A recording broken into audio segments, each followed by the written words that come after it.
Hi friends, ഇന്ന് നമ്മൾ കാണാൻ പോകുന്നത് സുരാജ് വെഞ്ഞാറമൂടിൻ്റെ ഹെവൻ എന്ന സൂപ്പർ ത്രില്ലർ മൂവിയുടെ മുഴുവൻ കഥയാണ്. സ്വന്തം മകന്റെ മരണം അന്വേഷിക്കേണ്ടി വരുന്ന ഒരു പോലീസുകാരന്റെ കഥയാണ് ഇത്. അധികം വലിച്ചു നീട്ടാതെ നമുക്ക് സിനിമയുടെ കഥ മുഴുവനായി കണ്ടിട്ട് വരാം. മൂവിയുടെ സ്റ്റാർട്ടിംഗ് സീനിൽ NCC ക്യാമ്പിനായി ഒരു സ്കൂളിൽ നിന്നും കുറച്ച് കുട്ടികൾ പോകുന്നത് കാണിക്കും. ആ കൂടെയുള്ള ഒരു പെൺകുട്ടി ഒരു പയ്യനെ തന്നെ നോക്കുന്നത് കണ്ട് ആ പയ്യന്റെ ഫ്രണ്ട് അവൾ നമ്മളെയാണ് നോക്കുന്നത് എന്നൊക്കെ അവനോട് പറയും. ഒരു വനപ്രദേശത്താണ് അവർ ക്യാമ്പ് ചെയ്യുക. ആ പെൺകുട്ടി അവനെ നോക്കുന്നത് കാണുന്ന ഫ്രണ്ടിന് ചെറിയ ദേഷ്യമൊക്കെ തോന്നും. ആ പെൺകുട്ടിയുമായി അവൻ കാടിനുള്ളിലേക്ക് പോകും. ഒരു വലിയ മരത്തിന് ചുവട്ടിൽ നിന്നും റൊമാൻറ്റിക്കായി രണ്ടുപേരും സംസാരിച്ചു കൊണ്ടിരിക്കുമ്പോൾ എന്തോ കണ്ട് അവൻ പെട്ടെന്ന് ഷോക്ക്ഡ് ആകും. എന്ത് കണ്ടാണ് അവൻ ഷോക്ക്ഡ് ആകുന്നതെന്ന് ഇപ്പോൾ കാണിക്കില്ല. ഇവിടെയാണ് മൂവിയുടെ ടൈറ്റിൽ ഹെവൻ എന്ന് കാണിക്കുക. നെക്സ്റ്റ് സീനിൽ അവിടേക്ക് പോലീസ് എത്തും. അവിടെ കത്തിക്കരിഞ്ഞ നിലയിൽ ഒരു ഡെഡ് ബോഡി കണ്ടിട്ടാണ് അവൻ ഷോക്ക്ഡ് ആയത്. ഫോറൻസിക് ടീം ഉടനെ അവിടെ എത്തി തെളിവുകൾ ശേഖരിക്കും.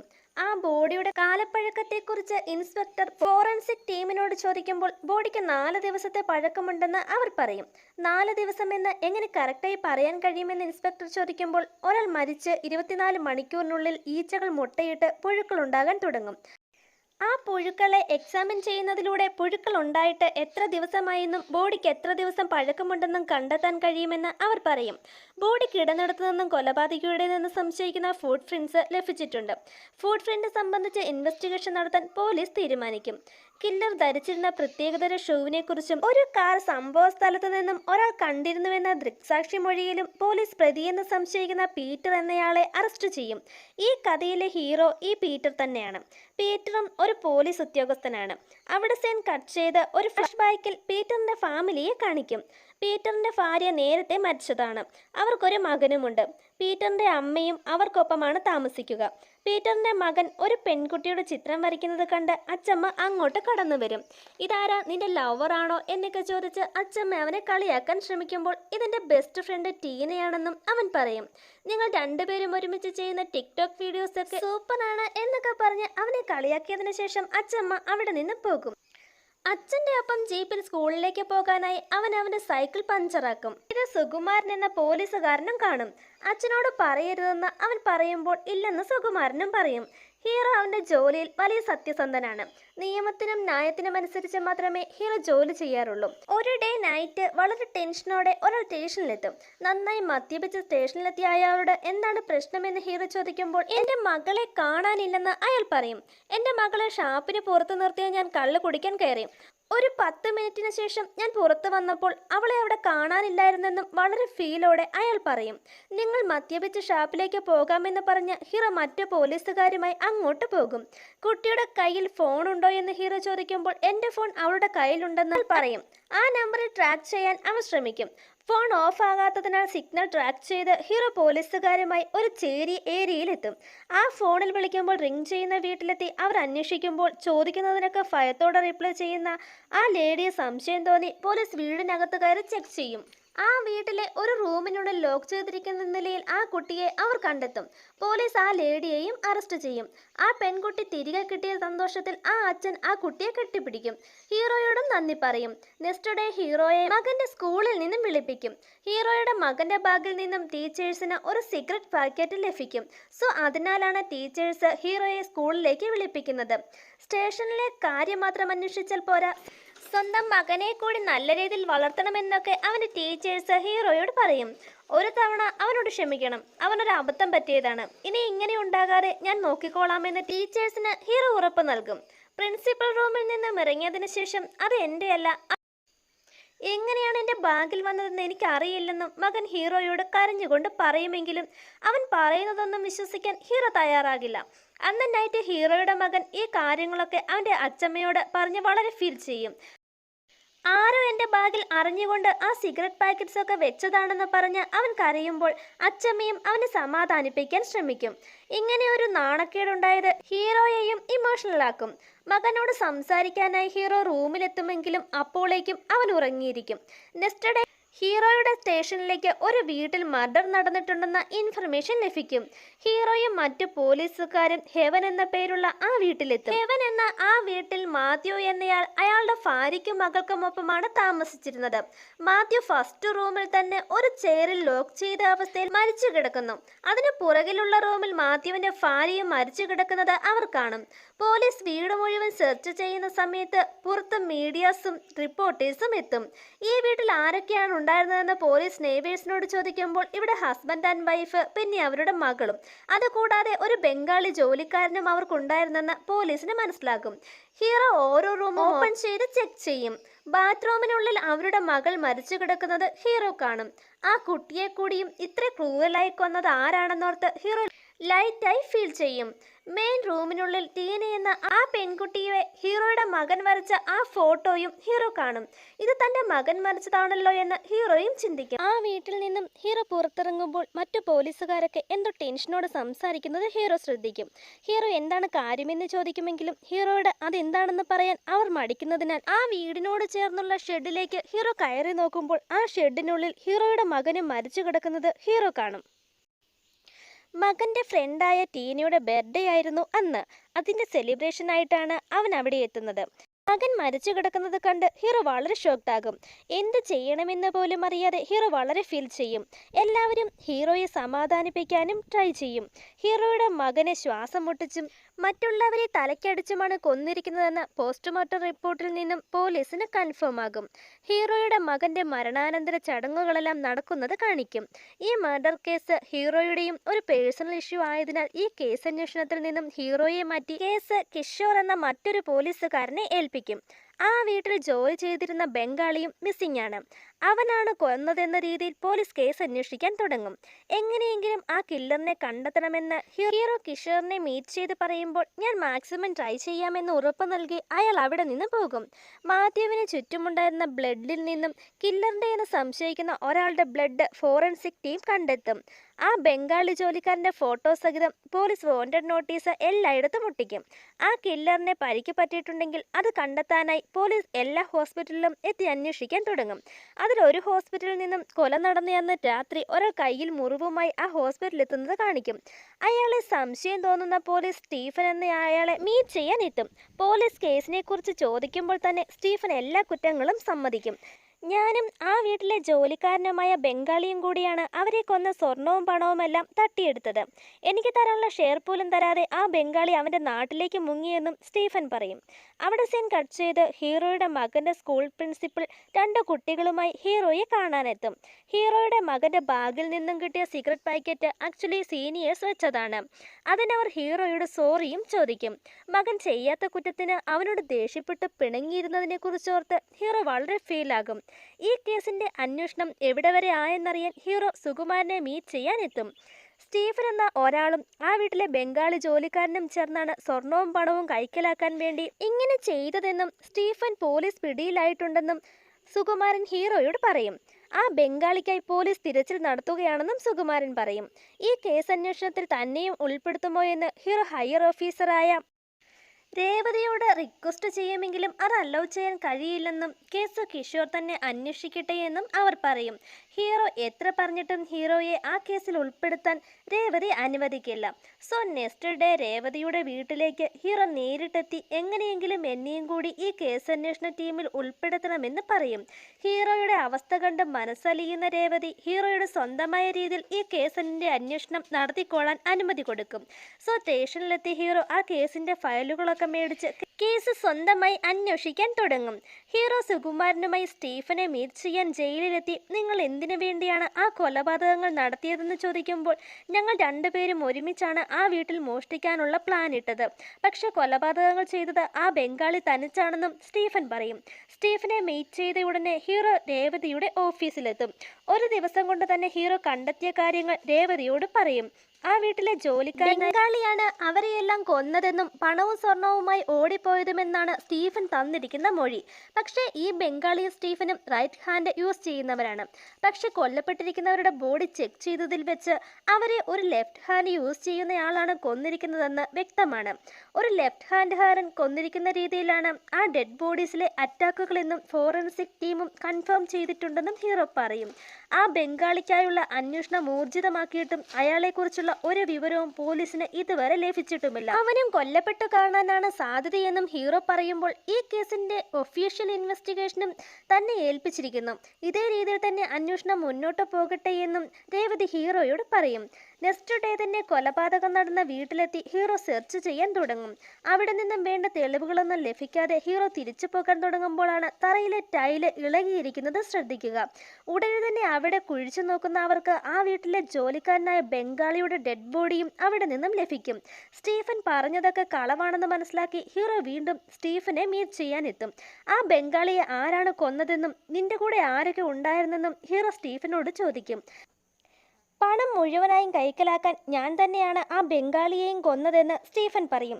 ആ പണമൊക്കെ എവിടെയാണോ ഒളിപ്പിച്ചിരിക്കുന്നതെന്ന് സ്റ്റീഫൻ പറയാൻ തയ്യാറാകാത്തതിനാൽ സ്റ്റീഫന്റെ ഫ്രണ്ടിനെ കേന്ദ്രീകരിച്ചുള്ള അന്വേഷണത്തിൽ അയാളുടെ വീട്ടിൽ നിന്നും പോലീസ് പണം കണ്ടെടുക്കും. സ്റ്റീഫൻ മാത്യുവിന്റെ വീട്ടിൽ നിന്നും എടുത്ത പണം തന്നെയാണോ ഇതെന്ന പോലീസിന്റെ അന്വേഷണത്തിൽ ആ പണം കൊലപാതകം നടന്ന വീട്ടിൽ നിന്നും എടുത്തതല്ലെന്ന് പോലീസിന് മനസ്സിലാകും.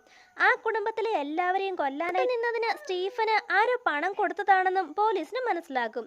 ഹീറോ മകന്റെ മരണാനന്തര ചടങ്ങുകളിൽ പങ്കെടുത്തവരെ നോട്ട് ചെയ്യുമ്പോൾ ടീനയും ഹീറോയുടെ മകനും ഒരു ക്ലാസ്സിലായിരുന്നിട്ടും ഒരു ഓർഫനേജിലെ കുട്ടികൾ ഹീറോയുടെ മകന്റെ ചടങ്ങിന് വരാതെ ടീനയുടെ ചടങ്ങിന് എത്തിയിരുന്നു.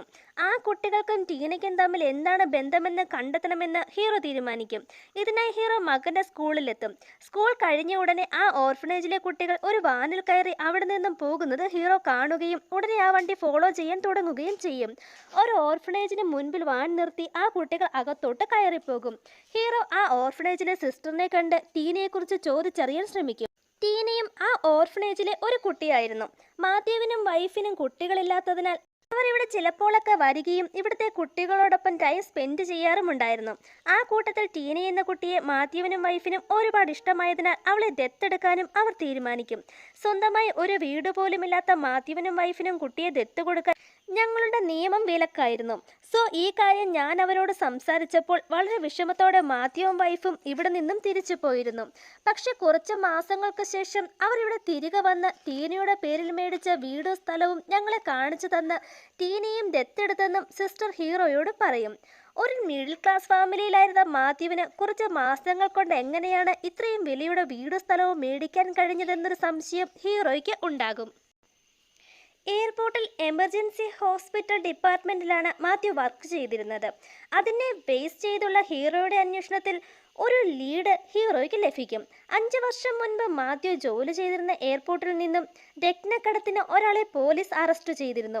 ഇത് പിടിക്കാൻ ഹെൽപ്പ് ചെയ്തവർക്ക് 10% ഗവൺമെന്റ് പണമായി നൽകിയിരുന്നു.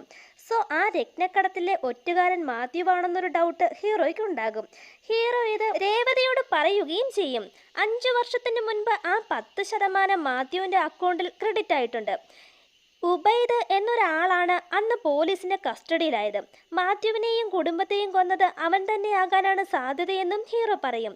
ഉബൈദിനെ അന്വേഷിച്ച് പോലീസ് ഉബൈദിന്റെ വീട്ടിലെത്തുമ്പോൾ ഉബൈദ് തലേന്ന് ബൈക്ക് ആക്സിഡന്റിൽ മരിച്ചെന്ന വാർത്തയാണ് അറിയുക. പ്രതിയിലേക്ക് എത്താനുള്ള ആ ലീഡ് നഷ്ടമായതോർത്ത് ഹീറോ ഫീൽ ചെയ്യും. അവിടെ സീൻ കട്ട് ചെയ്ത് ഹീറോയുടെ അമ്മ പെട്ടെന്ന് തല ചുറ്റി വീഴുന്നതിന് ഹീറോ അമ്മയുമായി ഹോസ്പിറ്റലിലെത്തും. അമ്മയെ ഹോസ്പിറ്റലിൽ അഡ്മിറ്റ് ചെയ്യുന്നതിനാൽ ബൈസിറ്ററായി ഹീറോയും കൂടെ നിൽക്കുമ്പോഴാണ് മൂവിയുടെ തുടക്കത്തിൽ ഹീറോ കാണാതായ മകളെ കണ്ടെത്തി കൊടുത്ത അയാളെ അവിടെ കാണുക. സാറിന്റെ ഒറ്റ ഹെൽപ്പോടെയാണ് എൻ്റെ മകളെ എനിക്ക് തിരിച്ചു കിട്ടിയതെന്നും ഇപ്പോൾ ഞാൻ എൻ്റെ മദ്യപാനമൊക്കെ നിർത്തി ഒരു ഫാമിലിമാനായി സന്തോഷത്തോടെ ജീവിക്കുകയാണെന്നും പറഞ്ഞ് അയാൾ എല്ലാത്തിനും ഹീറോയോട് നന്ദി പറയും. ആ ഹോസ്പിറ്റലിലെ ആംബുലൻസ് ഡ്രൈവറായിട്ടാണ് അയാൾ ജോലി ചെയ്യുക. ക്യാഷ്വലായി സംസാരിച്ച് അവർ പിരിയും. നെക്സ്റ്റ് സീനിൽ ഈ കേസ് അന്വേഷണം പൂർത്തീകരിച്ച് റിപ്പോർട്ട് ഹീറോ രേവതിക്ക് നൽകും. ഈ കേസിൽ കിഷോർ കണ്ടെത്തിയ സ്റ്റീഫൻ തന്നെയാണ് പ്രതി. മറ്റൊരാളുടെയും പ്രസൻസ് എനിക്ക് കണ്ടെത്താൻ കഴിഞ്ഞിട്ടില്ല. സോ ഈ കേസ് ഞാനിവിടെ ക്ലോസ് ചെയ്യുകയാണെന്നും ഹീറോ പറയും. അതുകൂടാതെ കുറച്ച് നാളത്തേക്ക് ഹീറോ ലീവും എടുക്കും. ഈ കേസ് അന്വേഷിച്ചിരുന്ന കിഷോറിനെ മീറ്റ് ചെയ്യാൻ ഹീറോ എത്തും. അവിടെ സീൻ കട്ട് ചെയ്ത് ഒരു ഫ്ലാഷ് ബാക്ക് കാണിക്കുമ്പോൾ സ്റ്റീഫനെ ജയിലിലെത്തി മീറ്റ് ചെയ്തവരുടെ ലിസ്റ്റ് ഹീറോ പരിശോധിക്കുന്നത് കാണിക്കും. ഒരു ക്രിമിനൽ ലോയറിന്റെ പേര് ഹീറോ ആ ലിസ്റ്റിൽ കണ്ടെത്തും. പണവും പദവിയും ഉള്ളവർക്ക് വേണ്ടി മാത്രം വാദിക്കുന്ന ആ ലോയർ എന്തിനാണ് സാധാരണക്കാരനായ സ്റ്റീഫനെ മീറ്റ് ചെയ്തത് എന്നൊരു ഡൗട്ട് ഹീറോയ്ക്ക് ഉണ്ടാകും. സോ നെക്സ്റ്റ് ഡേ മുതൽ ഹീറോ ആ ലോയറിനെ ഫോളോ ചെയ്യാൻ തുടങ്ങും. സ്റ്റീഫന്റെ മകളെ കൊണ്ട് ചില പേപ്പേഴ്സിലൊക്കെ ആ ലോയർ ഒപ്പുവെപ്പിക്കുന്നത് ഹീറോ കാണും. പെട്ടെന്ന് ഒരാൾ കാറിൽ നിന്നും പുറത്തിറങ്ങും. അയാളെ കണ്ട് ഹീറോ ഷോക്ക്ഡാകും. അത് കിഷോർ എന്ന ആ പോലീസുകാരനാണ്. കിഷോറിനും ഈ കേസുമായി എന്തോ കണക്ഷൻ ഉണ്ടെന്ന് ഹീറോയ്ക്ക് മനസ്സിലാകും. കാരണം സ്റ്റീഫനാണ് കൊലയാളി എന്ന് കണ്ടെത്തി സ്റ്റീഫനെ ജയിലിലാക്കിയതും കിഷോറാണ്. സ്റ്റീഫനെ രക്ഷിക്കാൻ ഒരു ലോയറിനെ ഏർപ്പാടാക്കിയതും കിഷോർ തന്നെയാണ്. ഇതിനെക്കുറിച്ച് അറിയാനാണ് ഹീറോ കിഷോറിനെ മീറ്റ് ചെയ്യാൻ എത്തുക. ആദ്യമൊക്കെ കിഷോർ ഒന്നും തന്നെ തുറന്നു പറയില്ലെങ്കിലും ഹീറോ വളരെ സ്ട്രിക്റ്റായി ചോദിക്കുന്നതിനാൽ കിഷോർ നടന്ന കാര്യങ്ങളൊക്കെ പറയാൻ തുടങ്ങും. ജോൺ എന്നൊരാൾ വർഷങ്ങളായി എയർപോർട്ട് വഴി സ്വർണങ്ങളും രത്നങ്ങളും കടത്താറുണ്ട്. പ്രഗ്നന്റ് ലേഡീസിനെ വെച്ചാണ് അവൻ രത്നക്കടത്ത് നടത്താറ്. ഫ്ലൈറ്റ് ലാൻഡ് ചെയ്യുന്ന സമയമാകുമ്പോൾ ആ ലേഡീസ് ഒരു ടാബ്ലറ്റ് കഴിക്കും. അത് കഴിച്ച ഉടനെ വേദനയും ശാരീരിക പ്രശ്നങ്ങളും തോന്നുന്ന അവരെ ഉടനെ എമർജൻസി ക്യാഷ്വാലിറ്റിയിലാക്കും. എയർപോർട്ടിലെ ഡോക്ടർ ജോണിന്റെ ആളാണ്. സോ എയർപോർട്ട് ചെക്കിങ്ങിൽ ആ ലേഡീസ് എത്തുന്നതിന് മുൻപ് തന്നെ ആ ഡോക്ടറിന്റെ അടുത്താകും ആ ലേഡീസ് എത്തുക. അവിടെ വെച്ച് ഡോക്ടർ മുഖേന രത്നങ്ങൾ ജോണിന് കൈമാറും. ഇതൊക്കെ കാണുന്ന ഡോക്ടറിന്റെ ഹെൽപ്പറായിരുന്ന കൊല്ലപ്പെട്ട മാത്യുവിന് സംശയമുണ്ടാകും. അടുത്ത തവണയും ജോണിന്റെ പ്ലാൻ അനുസരിച്ച് രത്നം കടത്തുന്നത് ജോണിന്റെ പ്രഗ്നന്റ് ആയ വൈഫിനെ വെച്ചായിരുന്നു. പക്ഷെ സംശയം ബലപ്പെടുന്ന മാത്യു ഈ കാര്യം കസ്റ്റംസിനെ അറിയിക്കും. സോ പോലീസ് അവളെ കൈയോടെ പിടിക്കും. ഇതൊക്കെ കണ്ടു നിൽക്കുന്ന ജോണിന് അത് താങ്ങാനാവില്ല. ജോൺ അവന്റെ ഗ്യാങ്ങിനെ വിളിച്ചുകൂട്ടി ആരാണ് തന്നെ ചതിച്ചതെന്ന് അന്വേഷിക്കും. ആ ഗ്യാങ്ങിൽ ആക്സിഡന്റിൽ മരിച്ച ഉബൈദ്, കിഷോർ എന്നിവരുണ്ട്. ജോണിന് വേണ്ടി ആ ഡയമണ്ട് ഞാനാണ് കടത്തിയതെന്ന് പറഞ്ഞ് ഉബൈദ് പോലീസിന് പിടികൊടുക്കും. ജോണിന്റെ വൈഫിനെ പോലീസ് വെറുതെ വിടുമെങ്കിലും അവരുടെ ടോർച്ചറിൽ അവൾക്ക് അബോർഷൻ സംഭവിക്കും. കുഞ്ഞ് നഷ്ടമായ അവൾ ദുഃഖം താങ്ങാനാവാതെ ആത്മഹത്യ ചെയ്യും. ജീവന തുല്യം സ്നേഹിച്ച ഭാര്യ നഷ്ടമായ സങ്കടം ജോണിൽ പകയായി മാറും. ഭാര്യ നഷ്ടമാക്കാൻ കാരണം എയർപോർട്ടിൽ തന്നെ ചതിച്ച ആളാണെന്നും അത് ആരാണെങ്കിലും കുടുംബത്തോടെ അവനെ ഇല്ലാതാക്കണമെന്നും ജോൺ തീരുമാനിക്കും. മാത്യുവാണ് ചതിച്ചതെന്ന് ജോൺ കണ്ടെത്തും. മാത്യുവും വൈഫും ഒരു കുട്ടിയെ ദത്തെടുക്കാൻ ക്യാഷിന് വേണ്ടിയാണ് ഇങ്ങനെ ചെയ്തതെന്നും ജോണിന് മനസ്സിലാകും. 5 വർഷത്തിനു ശേഷം ജയിലിൽ നിന്നും പുറത്തിറങ്ങുന്ന ഉബൈദിനെയും സ്റ്റീഫനെയും കൂട്ടി ജോൺ മാത്യുവിന്റെ വീട്ടിലെത്തും. മാത്യുവിനെ ചെയറിലിരുത്തി കൈകൾ ലോക്ക് ചെയ്തതിനു ശേഷം നിന്നെ ഞാൻ കൊല്ലാൻ പോകുന്നതിന്റെ കാരണം ഇതാണ് എന്ന് പറഞ്ഞുകൊണ്ട് മാത്യു കാരണം ജോണിന്റെ ജീവിതത്തിൽ നടന്ന കാര്യങ്ങളൊക്കെ ജോൺ മാത്യുവിനോട് പറയും. അതിനുശേഷം വളരെ ക്രൂരമായി മാത്യുവിനെ അവർ കൊല്ലും. മാത്യുവിന്റെ ശബ്ദം കേട്ട് ഓടിവരുന്ന അയാളുടെ ഭാര്യയെയും അവർ കൊല്ലും. ഇത് കണ്ട് ടീന പേടിച്ച് ബാത്റൂമിൽ കയറി ഒളിച്ചിരിക്കും. പക്ഷെ ജോണും അവളെ കണ്ടെത്തി അവളുടെ അടുത്തെത്തും. നിനക്ക് വേണ്ടി നിന്റെ അച്ഛൻ എൻ്റെ മകളെ കൊന്നു, സോ നീയും മരിക്കേണ്ടവളാണെന്ന് പറഞ്ഞുകൊണ്ട് ജോൺ അവളുടെ തല ഭിത്തിയിലിടിപ്പിച്ച് കൊല്ലും. ആ വീട്ടിലെ ക്യാഷും പണവും ഒക്കെ എടുത്തു മാറ്റിയതിനു ശേഷം ആ വീട്ടിലെ ജോലിക്കാരനായ ബംഗാളിയെയും കൊന്ന് കുഴിച്ചിട്ട് ഈ കൊലപാതകങ്ങൾ മോഷണത്തിന്റെ പേരിൽ ഉണ്ടായതാണെന്ന് വരുത്തി തീർത്ത് ആ ബംഗാളി ജോലിക്കാരനെ കൊലയാളിയാക്കി പോലീസിനെ വഴിതെറ്റിക്കാനായിരുന്നു ജോണിന്റെ പ്ലാൻ. ആ ബംഗാളിയുടെയും ബോഡി പോലീസ് കണ്ടെടുത്തതിനാലാണ് സ്റ്റീഫനെ ക്യാഷ് കൊടുത്ത് ജോൺ സ്റ്റീഫനെ കൊലയാളിയാക്കിയത്. മാത്യുവിനെയും കുടുംബത്തെയും കൊന്നതിനു ശേഷം പുറത്തേക്കിറങ്ങുന്ന ജോൺ വീടിനടുത്തുള്ള ഷെഡിൽ നിന്നും ശബ്ദം കേട്ട് അവിടെ എത്തുമ്പോഴാണ് ഹീറോയുടെ മകനെ കാണുക. അന്ന് ടീനയുടെ ബർത്ത്ഡേ ആയിരുന്നതിനാൽ അതിന്റെ ഒരുക്കത്തിലായിരുന്നു ഹീറോയുടെ മകൻ. പുറകിലൂടെ വരുന്ന ജോൺ ഹീറോയുടെ മകനെയും ശ്വാസം മുട്ടിച്ച് കൊല്ലും. ഈ കാര്യങ്ങളൊക്കെ കിഷോർ ഹീറോയോട് പറഞ്ഞ് അവസാനിപ്പിക്കും. ഇതൊക്കെ കേൾക്കുന്ന ഹീറോ വളരെ ഇമോഷണലാകും. അവിടെ സീൻ കട്ട് ചെയ്ത് ഹീറോയും അമ്മയും വീട്ടിൽ പ്രേ ചെയ്യുന്നതിനിടയിൽ നമ്മുടെ കുഞ്ഞിനെ ആരാണ് കൊന്നതെന്ന് ഞാൻ കണ്ടെത്തി അമ്മ എന്ന് ഹീറോ അമ്മയോട് പറയുമ്പോൾ അവൻ ഇപ്പോഴും ജീവനോടെ ഉണ്ടോ എന്ന് അമ്മയും ചോദിക്കും. അവിടെ സീൻ കട്ട് ചെയ്ത് ജോൺ അവൻ്റെ ഭാര്യയുടെ കല്ലറയിലെത്തും. കല്ലറയുടെ മുന്നിലെത്തുന്ന ജോൺ വളരെ ഷോക്ക്ഡാകും. കാരണം ആ കല്ലറ ആരോ തുറന്ന് ജോണിന്റെ ഭാര്യയുടെ ബോഡി അവിടെ നിന്നും എടുത്തുകൊണ്ട് പോയിരുന്നു. നിന്റെ ഭാര്യയുടെ ബോഡി തിരിച്ചു കിട്ടണമെങ്കിൽ ഹെവനിലേക്ക് വരാൻ എന്നൊരു ഹിന്റ് ജോണിന് ലഭിക്കുന്നതനുസരിച്ച് ഹെവൻ എന്ന ആ വീട്ടിലേക്ക് ജോൺ എത്തും. ഹീറോയുടെ മകൻ മരിച്ചു കിടന്ന ആ ഷെഡിലെത്തുന്ന ജോൺ അവിടെ ഇരിക്കുന്ന ഹീറോയെ കാണും. ഹീറോയാണ് ഇതൊക്കെ ചെയ്തതെന്ന് മനസ്സിലാക്കുന്ന ജോൺ ഹീറോയെ കൊല്ലാൻ ശ്രമിക്കും. സോ രണ്ടുപേരും തമ്മിൽ പൊരിഞ്ഞ ഫൈറ്റ് തന്നെ നടക്കും. ഒരു ഘട്ടത്തിൽ ഒരു ചെയറിനോട് ചേർത്ത് ഹീറോ ജോണിനെ ലോക്ക് ചെയ്തിടും. അവിടെ സീൻ കട്ട് ചെയ്ത് മൂവിയുടെ സ്റ്റാർട്ടിംഗ് സീനിൽ ഹീറോയെ അറസ്റ്റ് ചെയ്ത് കോടതിയിൽ എത്തിക്കുന്നത് കാണിക്കും. ഇവൻ തന്നെയാണ് ഈ കൊലപാതകം ചെയ്തത്. എവിഡൻസുകളെല്ലാം ഹീറോയ്ക്ക് എതിരാണെന്നും വക്കീൽ പറഞ്ഞ് അവസാനിപ്പിക്കും. അതിനുശേഷം ഹീറോയ്ക്ക് വേണ്ടി വാദിക്കുന്ന വക്കീലിന്റെ റിപ്പോർട്ട് അവർ കോടതിയെ അറിയിക്കും. ഹീറോയുടെ ഷൂവിന്റെ പോലെ ഒരു ഫുട് പ്രിന്റ് ലഭിച്ചത് വെച്ചോ ഹീറോയുടെ കാർ പോലെ മറ്റൊരു കാർ കണ്ടത് വെച്ചോ ഇയാളാണ് കുറ്റവാളിയെന്ന് എങ്ങനെ ഡിസൈഡ് ചെയ്യാൻ കഴിയും?